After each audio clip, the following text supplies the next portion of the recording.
নমস্কার বন্ধুরা, গত 18ই জানুয়ারি ছিল আমার অ্যানিভার্সারি। তো সেই উপলক্ষে আমরা দুজন বেরিয়ে গেছিলাম মার কাছে পুজো দিতে। তো দেখো আমি রেডি হয়ে পড়েছি, সুন্দর করে শাড়ি টাড়ি পরে সেজেগুজে নিয়েছি। তারপর আলতা পরে বরকে কুচি ধরিয়ে একদম চলে গেছি সোজা বড় মার মন্দিরের উদ্দেশ্যে পুজো দিতে। তো বড় মার কাছে তো গেছি, কিন্তু এত লম্বা লাইন ছিল যে যার আমি লাইনের শেষ খুঁজে পাইনি। তারপর শেষ পর্যন্ত পাশেই মা ব্রহ্মময়ী মন্দিরে গেছিলাম পুজো দিতে। দেখো এখানে কি সুন্দর মন্ত্র উচ্চারণ করে পুজো হচ্ছে।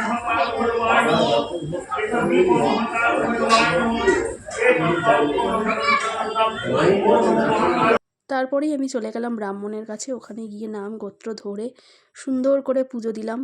মন দিয়ে মন ভরে পুজো দিতে পেরেছি, এটাই আমার খুব ভালো লেগেছে। তারপরেই ওখান থেকে ব্রাহ্মণ বলে দিল যে এক্ষুনি এখানে অঞ্জলি দেওয়া হবে। তারপর আমরা দুজনে মিলে ওখানে অঞ্জলি দিলাম। অঞ্জলি দেওয়ার পর ঠাকুরের কাছে ধূপ মোমবাতি দেখিয়ে এত সুন্দরভাবে পুজো দিতে পেরেছি, খুব ভালোভাবে পুজো দিয়েছি। দিয়ে আমরা বাড়ির উদ্দেশ্যে বেরিয়ে পড়েছি। তো আমার এই ভিডিওটা ভালো লাগলে